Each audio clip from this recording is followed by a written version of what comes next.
All right, welcome officially to Game Beyond the Game presents Talk That Talk, inspiring conversation with professional athletes where we inspire our audience as we explore finding vision and purpose in life and discuss tools to overcome life's transitions. I'm Sam Pearson II, your MC, and we're joined with founder Prince Daniel Jr. Officially, Prince, how are you feeling? Man, I'll tell you, every single day I'm feeling blessed. Every single second I'm feeling blessed. We got another great opportunity to speak to another inspirational and aspiring and intelligent athlete, man. But she's a human being first and foremost. Athlete second, and now she is your attorney lawyer. So if you have some trouble, call on my dog. Anyway, man, other than that, I'm feeling super blessed and I'm happy to be here and I'm happy to have her here. So thank you. That's awesome, man. And I also want to let people know, full disclosure, this is pre-recorded right now. We're actually on the beach sipping. That's a lie. That is where I would like to be. But officially, that's not what's going on. This is pre-recorded. So if you do have any questions, make sure you put them in the comments and we will get back to them as soon as possible. Okay. So I just want you all to keep that in mind. It seems like we're not responding to your questions. That's why, but we absolutely will get back to them. Now, time for the moment you all have been waiting for. Let me introduce our guest, like the rock star that she is. Fallon Stokes is a dynamic and passionate criminal defense attorney, broadcast analyst for Georgia Tech Women's Basketball and ACC Network, contributing legal analyst for Court TV and co-host of the podcast Talk That Talk with Fallon and DLab. So make sure you subscribe to that as well. A native of Atlanta, Georgia, born and raised, Fallon is a former fierce and competitive collegiate student athlete who believes college athletics built the foundation for her success as criminal defense attorney and analyst. During Fallon's time at Georgia Tech, she was a 4-year starter for the women's basketball team and received All-ACC honors during her collegiate career. Bad mother, shut your mouth. All right, post-college career, Fallon attended Georgia State University and received a master's degree in sports administration. After her tenure at Georgia State, she continued her education and received a Juris Doctorate from John Marshall Law School in Atlanta, Georgia in 2012. Fallon has been practicing an attorney since 2013, specializing in criminal defense. As a defense attorney, Fallon is a fighter for justice and has witnessed examples of authentic systematic inequality in the criminal justice system.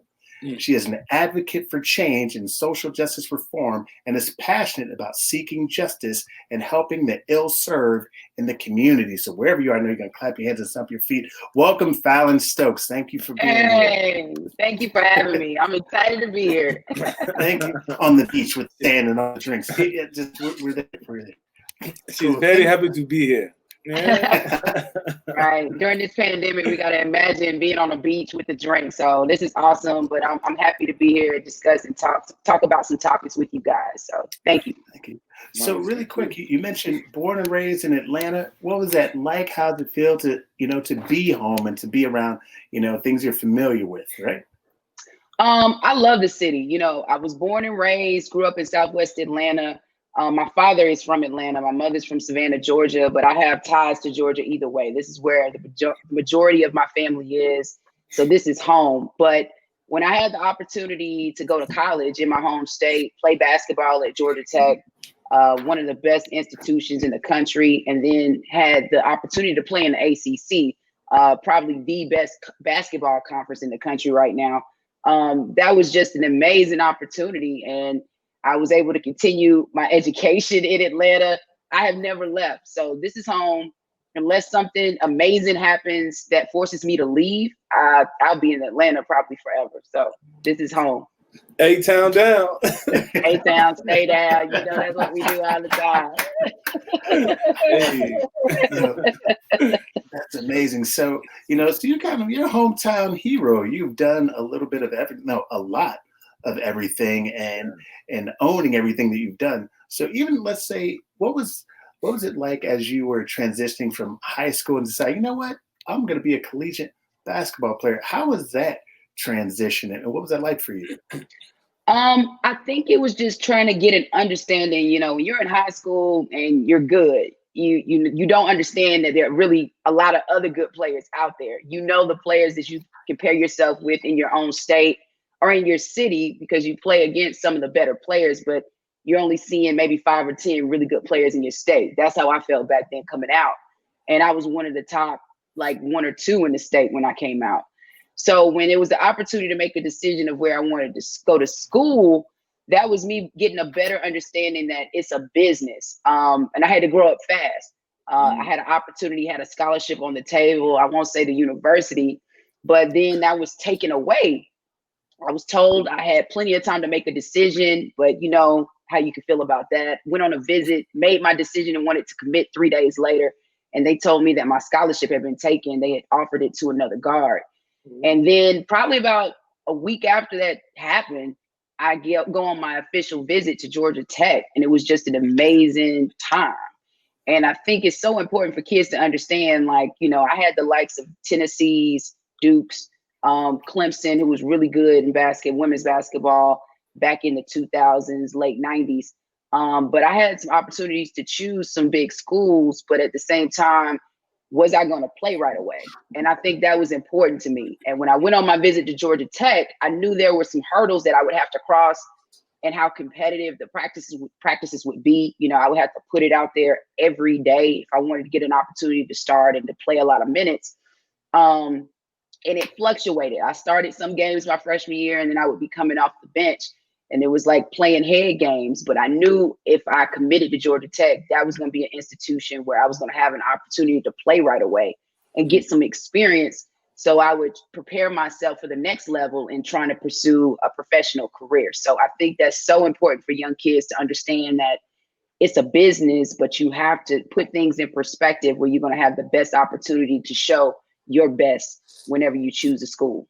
Yeah. There's always some culture shifts, and even though sometimes people are like, oh, culture shock when you leave, right? When you go somewhere else, but there is still some culture shock in from going to high school to college. What would you say one of the biggest culture shocks for you was? The practices and the work, the academics. Like I would say with Georgia Tech it's one of the hardest schools in the country, no joke.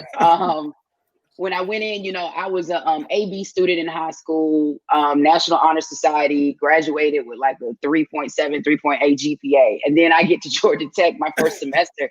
I'm making C's and D's. And I'm like, this has never happened. This is new. Where is this even coming from? So that was the culture shock. It was an adjustment. And I remember one time my dad, I guess that was the good thing about going to school in your home, in your city, your hometown. I called him, he came, he worked downtown, and he just came to visit me at Tech, and I just cried on his shoulder because I was like, I don't know what to do. I'm a flunk out. So if I'm playing basketball, I hadn't even gotten to a game. I'm a flunk out before we even we started with the games. And then it was the practices. Like I was always a hard worker, but again, when you're in high school and you're good, you're athletic, things come pretty easy to you. So the transition of just understanding, like I had to practice hard every day, and then learning how to weight train. I was fortunate in high school that the football coach, he took me under his wing in like 10th, 11th grade and was like, you need to start lifting weights. And I was like, I'm already a physical specimen. I'm built. I don't need to lift no weights. That's for men, you know? And he was like, no, if you're trying to make it to the next level, those girls are going to be strong and athletic, just like you. You better get on these weights and learn how to lift them. And his name was Coach Edwards in high school. I'll never forget him. And if it wasn't for him putting me on that regimen, I don't think I would have been prepared for the rigor of college athletics and just understanding, like getting up at 6 a.m. to go run and lift weights, you know, having to eat mandatory breakfast.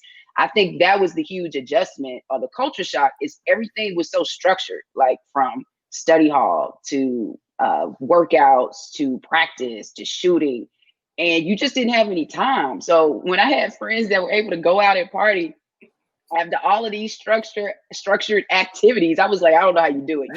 You don't sleep. I know how they did it. They didn't go to class, but you know, I was always big about trying to get my schoolwork. I knew at the end of the day, I had made a promise to my aunt, and she passed away my freshman year. But when she knew I was going to Georgia Tech, she attended Spelman College, but she wasn't able to finish because of just things, you know, she got married young, had kids, and then had other siblings she had to take care of.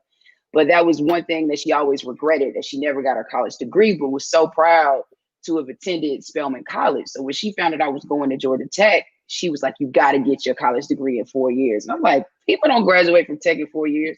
They graduate in 5. I'm like, I'm gonna take my time and get through this. I'm a mosey on through. Right. But it worked out in the end.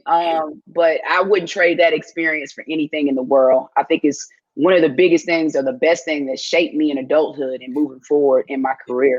Wow. Yeah. Oh, that was so beautiful, Fallon. I mean, it just brings back so many amazing memories that we've had, man. You know, because one thing I always remember about you was like you were a hard worker, and no matter what, it seemed like you always be open, waiting to receive the ball so you can shoot it. Like, pass me the ball, man. I got this. I got this. All right.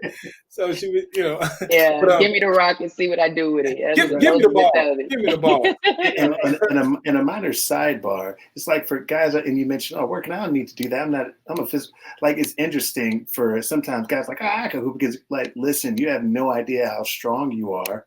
Yeah. Especially when like until I got put to the deck by, I'm like, oh, who are you? Where'd you come from? But it's like understanding, like when people put in the work, you never know who they are and who they can become. So that's just a note for folks who don't really understand that aspect of sports and life. Correct. Oh, I agree. Man, so you mentioned that you had a mentor, and they're really big in people's lives. That's what allows you to overcome or catapult you to the next level. Right. And for your coach to actually take you under his wings, what was it that you were doing for him to say that made him say, you know, I believe in you, but you need this piece to help you out in your transition? Right. Well, he was the football coach, but he used to be one of the PE teachers. So, you know, in high school, I was one of the few girls who probably liked PE. And I was like, I get to go hoop in the gym. You know, I don't want, you know, between classes, this is an excellent class. I always want to have PE on my schedule. So, you know, Coach Edwards would see me play, and I would just always play with guys. I didn't play with girls. They weren't trying to play at PE, but I knew that would make me better. And growing up, that's all I did. I didn't start playing organized basketball until I was about 13. But he would see the skill level or the skill set I had. And I think he played football in college, so he understood what it took. And I think at the time, he knew some basketball players that had played in college on the women's side, and he knew how good they were and how competitive that next jump or that next level would be for me. And my school was a predominantly white school. My basketball coach, you know, she was a great person, great human being, but really understanding the X's and O's, she was learning it. But she understood she had somebody talented like me on the team, but just really didn't know how to get, I think, sometimes the best out of me. And like any kid, you think you're so good, you can be rebellious at times. And at times I could be a bit cocky, you know, back then, but he would always give it to me straight. Like, you're not that good. You may have dropped 40 the other night, but that was nothing. You know, I know somebody over here dropped 50, 60, and I'll be like, man, I bet they're not better than me. I just knew he always had the mindset, especially with his players and the Black players he had, to really focus and just try and build a discipline in them to just work hard in life, no matter what. I think he knew a lot of his players weren't going to the next level, but he was really trying to make men. And with me, he saw I had this opportunity, so he wanted me to be prepared to be successful. And, you know, I think about it, my freshman year when we played Georgia, and that's when UGA had some superstars, you know, Tawana McDonald, they had Tweety, they had the Miller twins. They were good. And I think they were ranked nationally, like in the top 3 during my first 2 years of college. And I remember they had like 6'5", 6'6" girls on the court. And I'm running in there trying to get a rebound and fall and get stepped on. And that's when I realized how important that weightlifting was. Because here I thought I was strong, but these girls were big. This was the SEC when the SEC was rolling for women's basketball. And I really got to see how competitive these girls or these women were. Mm-hmm. So, you know, I think it was just that mentality of him really trying to give me some type of structure and making me understand that I could not just focus or rely on my athletic ability to get me through, that you have to work on things, whether it's your shooting, it's your, you know, strength training, it's your conditioning, because you want to improve, but you want to outwork your opponent. And because your opponent is always working too. So just trying to build that mindset. Yeah.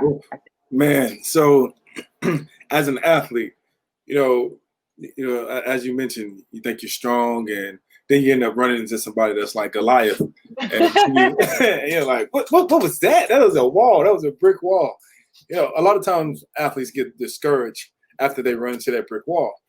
You know, what is it that made you say, you know what, she knocked me down. They trampled over me. You know, it's all right. I got to get back out. I got to get back into the gym. I got to work a little bit harder because they need to respect me and know who I am and know my name. What did you do? What was that you did to look within Fallon and make that happen? You know, I think it was at the time, you know, really building my foundation with God.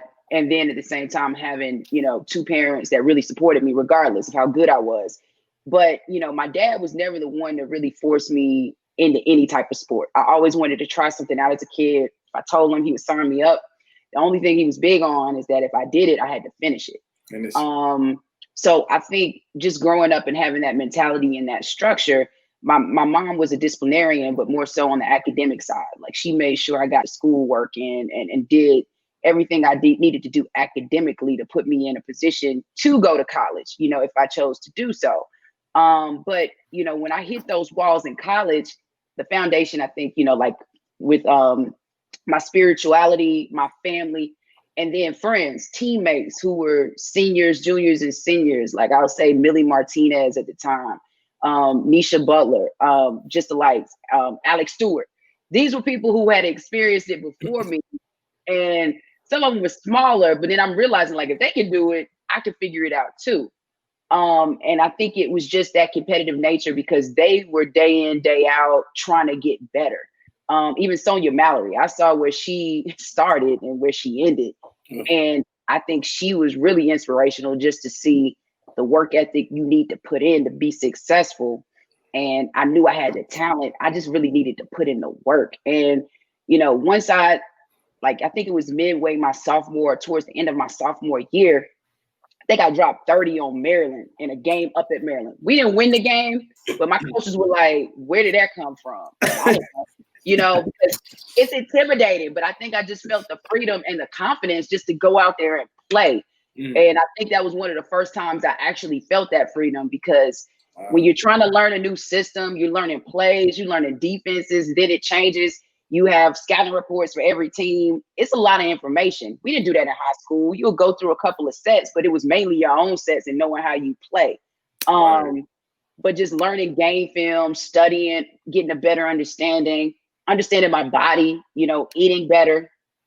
I push back on the Krispy Kreme donuts and McDonald's all the time that you wanted to eat. And I just think it was a new focus that really just helped me to understand that I could improve. And then I started to see the gradual improvement really by my junior year. That's when I started to take off.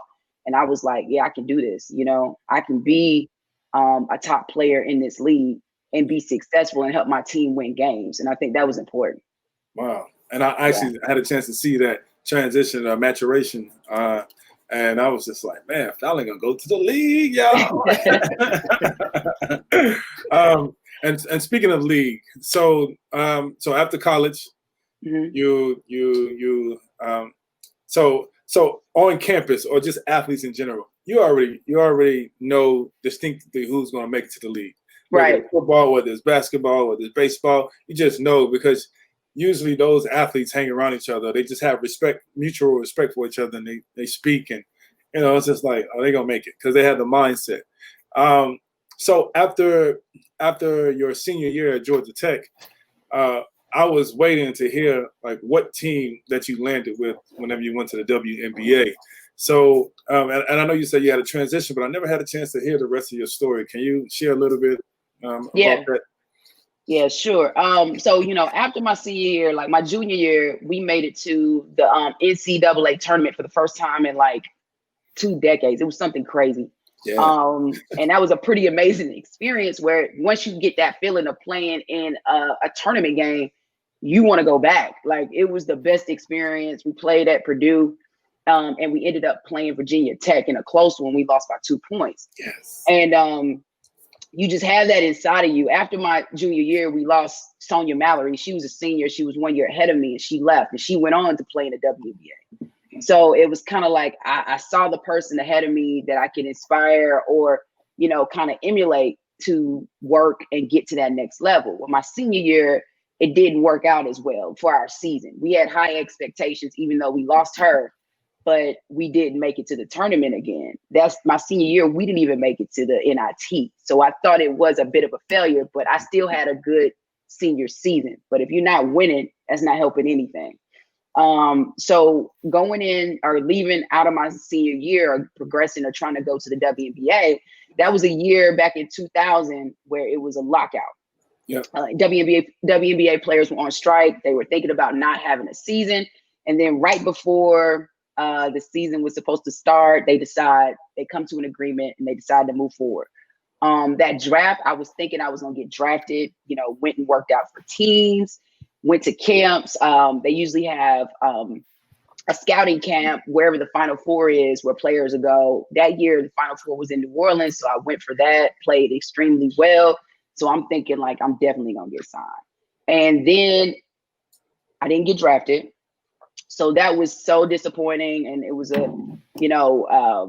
almost put me in a small state of depression for a little while. Just to think like this was my dream. This is what I worked so hard for while I was in college. And then it just didn't happen for me. Then worked out, went to a couple of training camps with teams and didn't get signed, didn't make it. And that was just a tough year when you were understanding like the rosters, the settings. They had veterans that they had signed, they had to keep. So it was a short number of players, even people who got drafted that remained on teams. A lot of people got cut. Mm-hmm. So then it was this whole aspect, like I said, being in Atlanta my whole life, never really have left besides traveling for games and traveling out of town with family. I had opportunities to go overseas. And one of the major places that wanted me was Israel. And at the time with everything that was going on, in Israel, the fighting, the influx, I didn't think it was very safe. And I think we just didn't know, or I didn't know enough back then, but you just see what you see on the news, that it just didn't look safe at all. It looked like a war zone. Right. And it would have been an opportunity for me to continue to play, but then I decided not to. Dave Brain, who was the athletic director at the time at Georgia Tech, had offered me an opportunity to go to graduate school and get my master's in sports administration at Georgia State, which I did, and to work within the athletic director's office to see if I wanted to be an athletic director at some point and move forward. And, they paid for my schooling. I worked for them and got a small stipend, but got to learn so much in working for Mr. Brain. He was always, what I loved about him, he was always for the student athlete.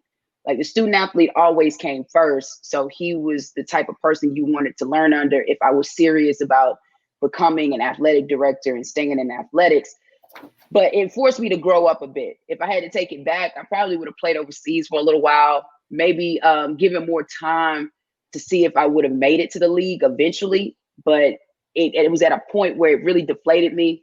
And you hit that barrier, like, do I want to keep giving time to this, or do I want to move in a different direction to see where my career go in the long term, just in life? So I had to make a tough decision at like 22, 23. I made another run for a second at about 24 to see if I could get another opportunity, played on a couple of traveling teams, and then had a couple of workouts with league teams again. But then that was like the final straw where I was like, yeah, this isn't for me. Maybe this is just the end, even though I love basketball so much, but really no regrets looking back, except for the one that I wish I had maybe traveled overseas for a little while, played for a couple of years before I went to grad school and then eventually law school. Yeah. Wow, that's so beautiful. That's, a lot of people need to hear that. A lot of athletes, a lot of female athletes, and male athletes as well. Because last week, our last episode with Cordero Howard, he spoke about how a lot of the football players, he sees this common trend where they put their business before their name. Is that right? Is that correct, Stan? Yeah. Well, usually, they put their business before their name. And he said they hold their chest up and their head up high. Like I play football. But like, who are you? I play football. Right. And he said that is what leads to depression when they're coming out of that transition, because they have this identity crisis. Yeah. Did you ever suffer from the identity crisis that you put basketball before you, or was Fallon Stokes first, and then I played basketball because that is what kind of leads to depression and helps. Yeah. I mean, it doesn't help with the transition. Well, I totally agree with what you're saying. Yeah, it was an identity crisis for a second because basketball was my identity for so long. Really from 13 until about 22. That was it for me. That's who I thought of myself as, a basketball player or an athlete. And I did the necessities I needed to do in school to graduate and to keep playing basketball so I remained eligible. So I'm not going to say I was making straight A's or A's and B's for that matter at Georgia Tech, but I did what I needed to do to get out of there and graduate. Right. Yeah, it was an identity crisis. I mean, it was to a point where you have been doing something for so long, you're like, to have to go get a 9 to 5, that doesn't even sound right. Like, oof. I'm supposed to be playing basketball. Right. And it took me a while. I didn't even think I was ready to work. So I was like, well, maybe I should just continue school because that's something else I'm familiar with at least. Mm-hmm. So why can't it continue to explore and find Fallon to see what, my true calling is. So I've always known I wanted to be an attorney after basketball. Like I've known that since I was 12. My godfather, he is an attorney in Tallahassee, Florida. As a kid, for some reason, I thought that was so cool. Maybe because of his house and his cars, but I didn't know what type of law he did, until I got older. But I was like, I want to do what he does. I just didn't know when. But it was one of those things where you're right. You hit depression, you're unsure. I would say like a couple years after school, I was partying like I was in college. I was making up for lost time, because it was so much structure in college and I was so focused on basketball. I wasn't going out to the clubs during the season. I wasn't hanging out. In Atlanta, the nightlife was awesome back then with Buckhead. You could do pretty much anything. Yeah. Right. But I didn't take advantage of it. And we used to be out late at night, every once in a while. We were like, Fallon, PJ, what's up, y'all? We had the whole crew around. And so we, that was our excitement. That was our going out while everybody else was out. Yeah. It was just one of those things, you're so focused on the task at hand and really trying to meet that ultimate goal. And when it didn't happen for me, I had to reflect and take a step back. It was a few months I was depressed and finally just had to pick myself out of it. And that's why I give Coach Brain so much praise because he gave me an opportunity to try and get myself out of that depression and that hole. Awesome. To go to school and see what I can make of myself and learn something, Well, it's interesting, because along the way, you've had a number of transitions in the work that you put in, whether it be on or off the court, has led to someone either assisting, pardon the pun, assisting you in kind of moving to that next level and helping with a transition. And there's another word you mentioned before it, like defense. And that, moving forward, that somehow that played another role in your life in becoming this defense attorney. So right. Is there any connection to that, and what made you, again, decide to practice that kind of law as you move forward into that transition? Well, and that's interesting because when I decided after graduating from tech, I didn't think I was ready for law school right away because I was like studying, that's serious, and I didn't want to mess it up. So that's another reason I decided to go to graduate school to see how I could do in a postgraduate program and if I could be serious because you're dealing with mostly adults when you get into that field. I was still, I think, a kid at 22, 23, in my opinion, trying to still figure it out. So it was a learning process, but honestly, I wanted to be a sports agent.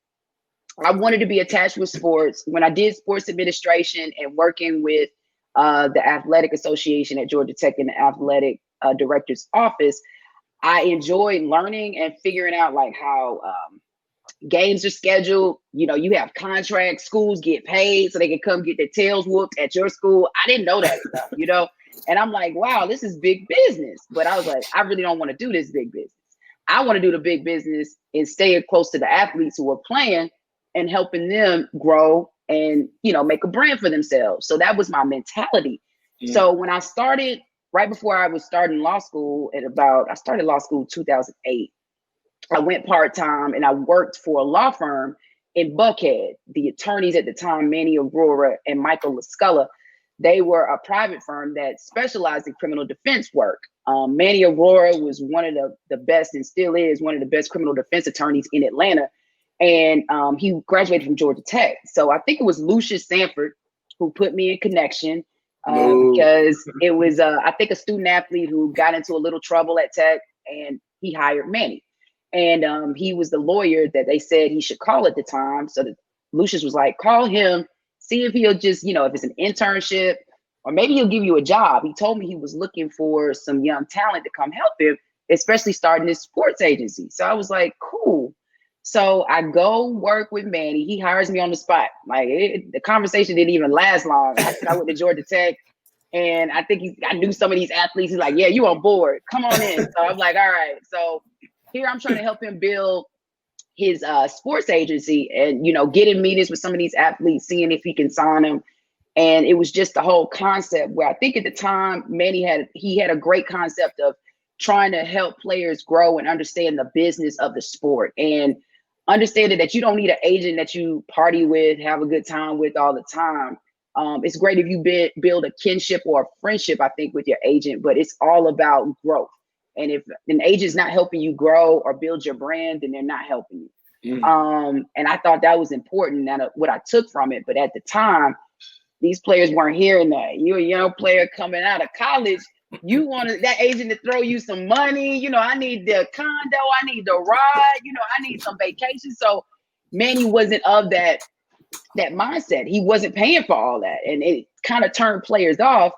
And I really understood how much money you really need to start an agency and how hard it can be in chasing these athletes down. And I love it still. But then I was like, coming out of law school, that's going to be hard for me to get into unless I just started working for a big agency. And at the time in Atlanta, we didn't have too many of those.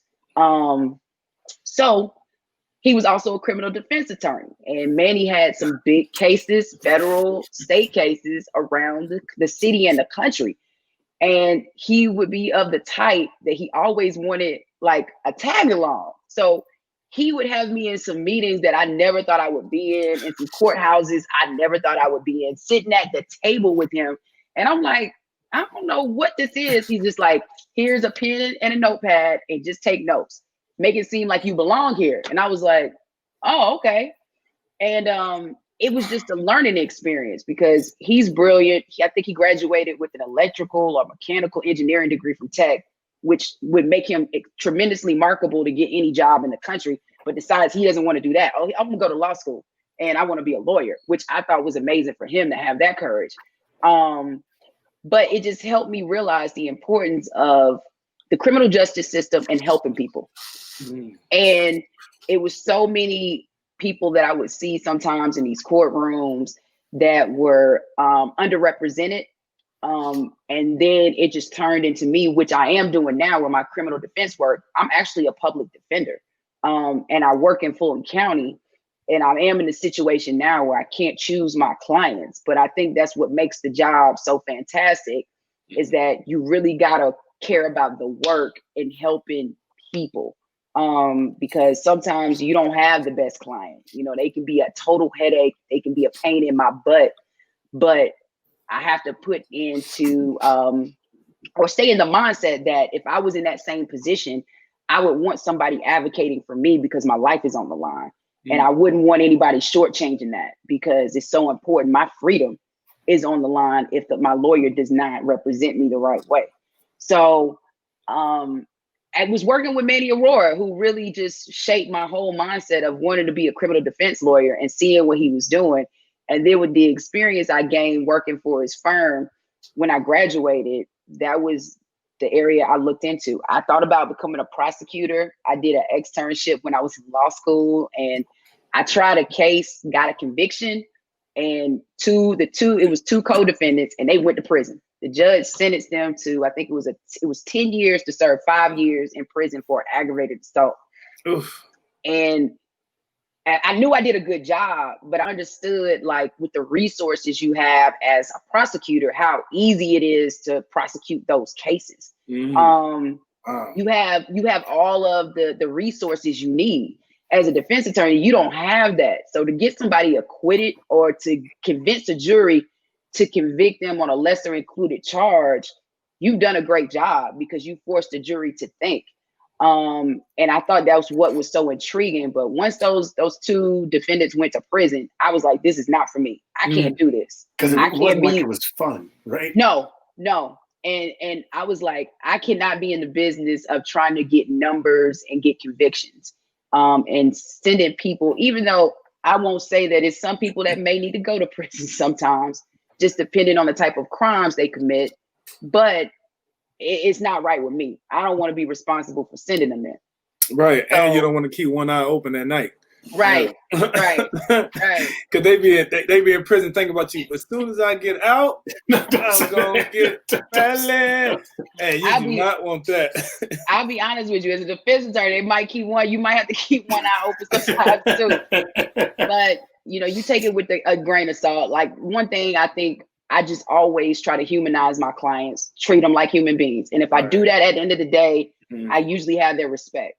So I haven't been in a situation. I'm not going to say all my clients have liked me in the past, but I think at the end of the day, they've respected me and I respected them. And we just kept that type of mutual relationship to where the attorney-client relationship tends to work out. Oh, that's awesome. Do you think you'll ever go private? I have been private before, and I have some aspirations, maybe doing it again at some point. But right now, this journey of what I'm doing as a public defender, I'm enjoying it. It's a great work environment. It's not as bad as people may think.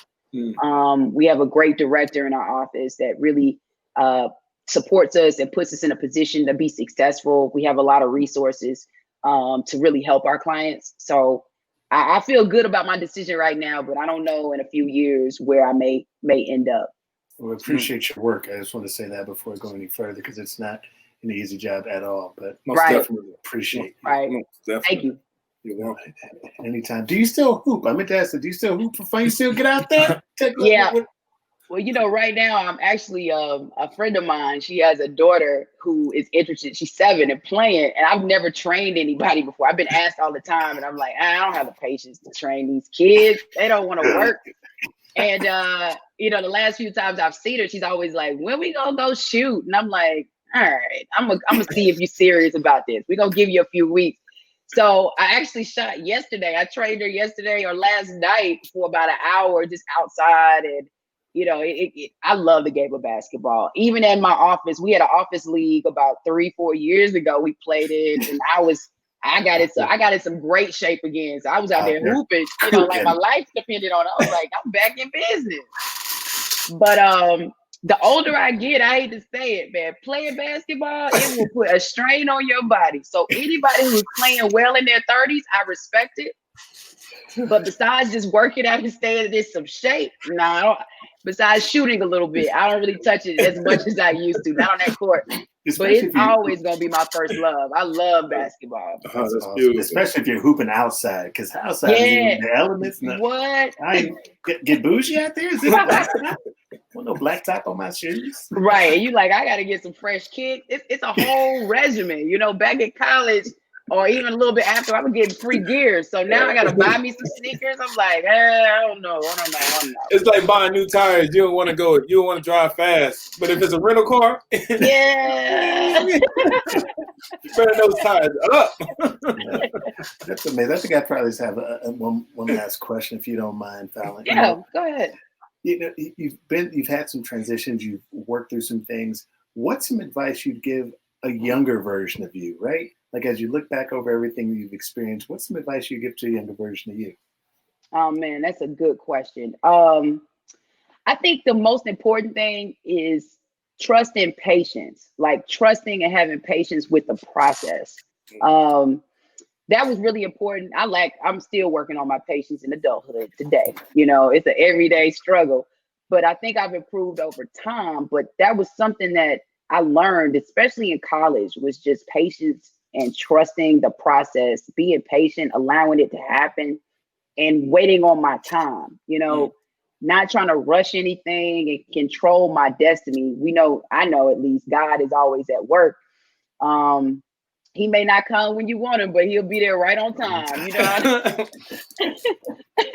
But it was just one of those things and just experiences or life experiences where I just had to really learn how to trust the process and be patient. Don't rush. childhood, you're going to be an adult one day. That's going to come soon enough where you have all these responsibilities that you can't get away from. Trust me, I know it. But in being a kid, just enjoying that time and trusting and being patient with the process. I think that's so important. And that would be the advice I would give to anybody. I give that to the youth all the time. Like, everything is not a big deal. Sometimes we look at things, or young kids, the youth, they look at things as a big deal, or it's so serious, or it's the end of the world. And that's truly not it. It's brighter days ahead. You just got to keep pushing through and trusting the process. Wow. That's beautiful. Thank you so much. Prince, man, any final thoughts or questions from you? Man, I have so many questions. I've been writing them down. So real quick, earlier you had mentioned about people need to understand the business, or athletes need to understand the business of what they're getting into. What does that mean? If you can tell me in a short, like 30 seconds or 60 seconds, what does that mean, understand the business? Because it's just like your parents say, hey, go and clean up their room. And your kids say, why? Because I said so, and so like, you got to know the business. Like, well, what does business mean? Well, just learn the business, so can you give our audience something to really, internalize about business? Right. Like I said, even coming from high school to college, understanding like the recruiting process was a business. Even though you may be recruited by all these schools, don't think they're not recruiting somebody just as good as you or what they may consider better, right? So you have to understand the mindset and the process and make the best decision for yourself. Now, when I was working with Manny Aurora and we were trying to build a sports agency, I think a lot of those players, and he wanted to be an NFL agent. That's what he was focused on. And you saw a lot of those players still caught up in the advantages of college. We won't say what some players may or may not have been given while they were college athletes, but it was that whole mindset of things being given to them if they were so good. And I think going to the next level in the NFL, and PJ, you said it when you were on our podcast, is just the importance of just understanding and transitioning the business aspects, networking, finding mentors, or at least surrounding yourself with a good group of people that are going to help you expand beyond the game. Because we understand that that's just for a short time. Look at me. I had aspirations and thought I was going pro, and it ended in college. Little did I know that was going to happen. And I had to make and grow up really quickly and make some tough decisions. Well, imagine being a professional athlete and this is all you've made tons of money, and then all of a sudden it could end like that. Wow. And I think that's why you see a lot of professional athletes lose money or go broke, because they just don't surround themselves with the right team. I hate to use this analogy, but comparing it to like LeBron James and his team, granted, everybody's not going to be LeBron James, right? But at least he had the mindset or the fortitude to understand that he had a good circle around him of young friends that were inspired and wanted to succeed at certain things. And he put them in a position to be successful, to where they've created this entire brand for LeBron James. Look at him now, after being in the league for 16, 17 years. So I think even if you're not doing it on that LeBron James level, you got to understand that this sport is not going to be your life's journey. You're not going to be doing that forever. But what do you want your legacy to be? And how are you going to build your brand post-career so you're surviving and taking care of your family and building for the future, or for future generations to see? So I think that's so important when you think about the business aspect and understanding the importance of your brand and your leverage, because these teams wouldn't have anything without you. So make the most of it, get something out of it. That was beautiful. So you need to plan, you need to visualize, and have an exit strategy. Yeah, those are, I'm glad those 3 takeaways, those are perfect. You do. I mean, enjoy the moment, because you're a professional athlete, you're playing on a big stage. I mean, I'm not saying think about it 24/7, but spend some time on it. It's kind of like back in college when we had study hall and, they talked about time management. That was something they stressed big in college. And I would be like, time management? Why are you preaching this to me day in, day out? How important it is. And, I still work on my time management. I'm forced to write things down so I'm scheduled, because I will forget everything. Me too. But It's so important. You do. And I just think that's in life. That's something that's so successful. Coach knew. I remember that to the end. The total person program. Remember, time management. Person. Yeah. It's so important. And I carried that with me. Time management and networking. Right. I can't say any job that I've gotten in adulthood has been because I'm the best at it. No, it's because of the connections from networking, meeting the right people, and putting myself in the right position when those opportunities came, or when God put those opportunities before me, and it worked out. So that's the same mindset I think you need to have with business, just educating yourself, learning, reading, and having a good group of people that you trust around you that have your best interests at heart and want to help you grow so you can help them. Wow, that was beautiful. I said 1 minute, and you just you take it all the way, and I love it, Fallon. Thank you so much for that. All right. So the next question, man, we trying to keep it short, but this is like a whole topic, and I'm pretty sure we need to bring you back on and talk about this. But now that you're in your profession, there's a lot of social injustice going on in the world. How are you implementing yourself, inputting yourself, and helping? Well, I started my podcast. Besides the work that I'm doing, I'm helping social justice issues every day in my profession. So I was like, what else can I do to bring attention or to show that I'm for the cause and I'm trying to help bring attention to the cause? And it was starting my podcast, Talk That Talk, with Fallon and DLab. We started it about the end of June. And we've been running for about 2 months now, but we hit on sports topics, politics, economics, anything. But I think it's just so important to inform people the importance of this climate and the understanding that it's okay to say Black Lives Matter. You don't have to be a terrorist because you say Black Lives Matter. I think if you can't use that phrase or say that term easily, then that's the problem. We can't even start having the conversation. But then stressing the importance too on my platform, the importance of voting and this upcoming election on November 3rd. People have to pay attention, and it doesn't matter what your political ties are, but you better exercise your right to vote. So many people would learn it, or I'm learning that don't. So if you don't, you better just shut up. Wow. One of the best rules in negotiations, like being willing to shut up. Especially when you don't know what you're talking about. If you don't know what you're talking about, or also if most people, whenever they ask for something, and you'll understand if they start talking, they're not confident in what they ask for. Right. So the key rule is you ask for it, and then you get solid. Even if the other person doesn't even talk, just stay solid. Just have the discipline to silence yourself and not say anything. Because if you start talking some more, you talk yourself out of the deal. So I know. So that was a great point, Stan. Great point. My last question, we always have to take it here, get serious. So if you mentioned your family, how you love them, how supportive they are of you.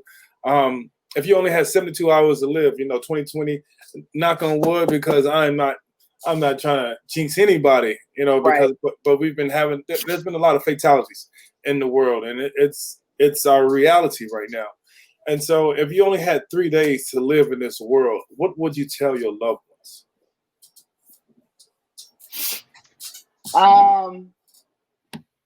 I think simply that I love them.